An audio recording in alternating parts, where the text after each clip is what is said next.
Hello, and welcome to week 4 of the Guild of the Rose class, Meta Learning in You.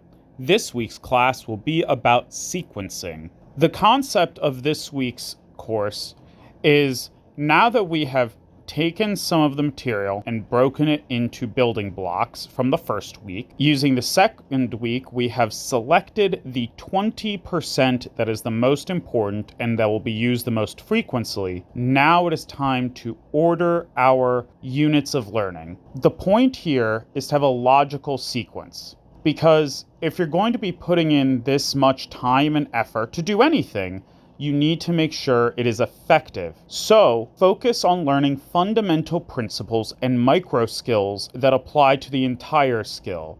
Learn one small thing at a time. During the earlier selection phase, you thought very carefully about what was going to be the most important.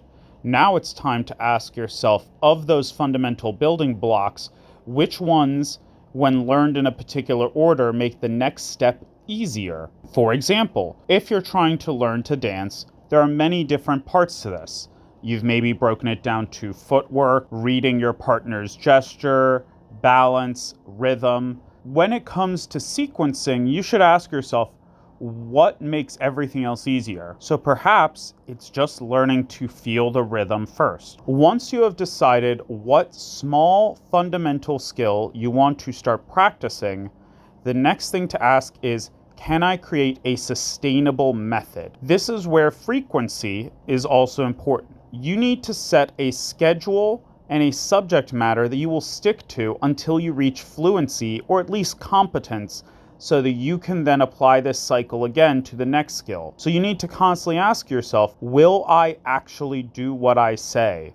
Will I actually take the pill that I have prescribed myself? Now, when you're asking yourself for your frequency, when and how often, you should be asking questions like, is it useful for me to do big cramming sessions? There are many subjects and many times when you meet people where that is perfectly viable.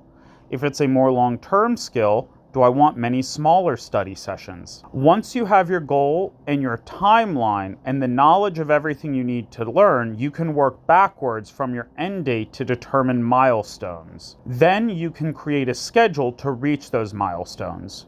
If your goal is to learn guitar or perform your guitar maybe at a friend's small party, you work backwards from the date and determine how you can implement rewards at certain phases and create goals to reach those rewards. So, an important part to remember is forecasting. Dividing your timeline by 8, the resulting number is the number of days each of the following stages.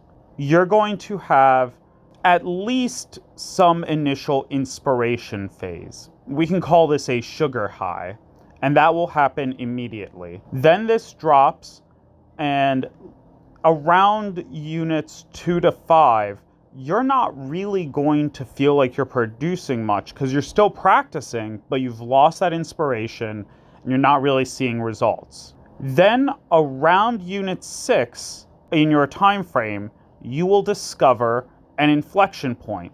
Either you are going to succeed or you're going to crash and you need to start over with a new system. But if you're at the success point, you'll see rapid motivation growth because you will be able to see your skills growing in real time. And then when you're in the last unit of time, around number 8, you'll start to feel fluency.